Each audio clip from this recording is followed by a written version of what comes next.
Hello figure enthusiasts and welcome to Scaled Affairs, where I will take a closer look on scale figures, price figures and Nendoroids alike. Today's figure is FuRyu's 1:7 scale figure of Kafuu Chino in her Ohana no Buranko version from late 2019. As expecting from her protruding base design, she comes in a quite large window box that has almost the shape of a cube, and even if my footage here is a bit overexposed, believe me when I say it's a nice box. When you unpack Chino, you will immediately notice that this complex sculpt of a figure is only one piece of PVC that doesn't need any real assembly. Also, since it's a very deep box, the clear face window on the front side of the blister is very much appreciated. Since there is no mounting to do, we can get right into the action where I can show you the many details of Chino's beanstalk swing, but first let's have a quick overview. On the right side, I've summarized some of this figure's key details. When this one was announced 3 years ago, it got quite the attention, and even I have to admit that I instantly was hooked on the playful design. Also, I was positively surprised by her relatively low price tag. 18k yen isn't that much for such a large figure. If you compare it to the 23k stars Bless You Sakura that has a similar structure, she was almost a bargain.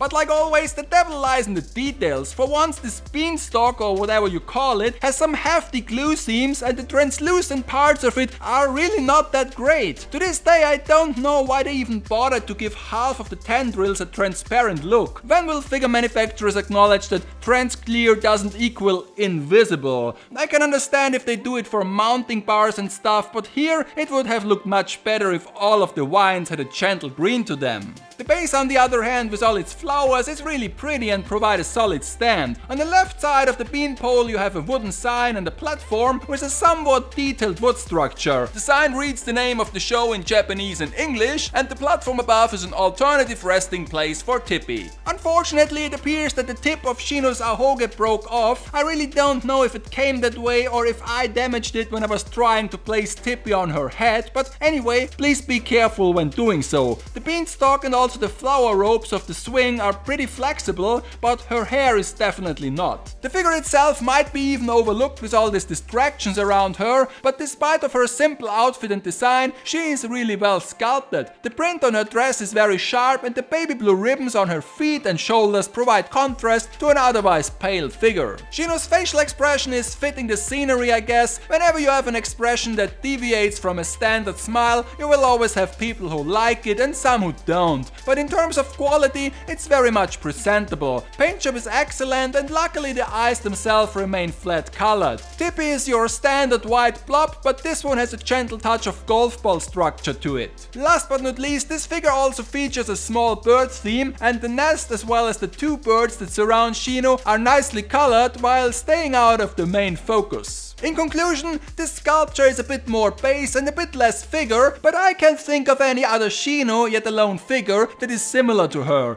If you buy her for your collection, I would suggest that you have enough space around her, because she looks best when not crammed into a shelf with tons of other figures. Let her breathe and swing freely, like the theme intended it. Next time there will be a special kind of review, because guess what? The channel recently surpassed 100 subscribers, so why not celebrate with a review that stands out a bit? Until then, take care and keep collecting those gorgeous figures.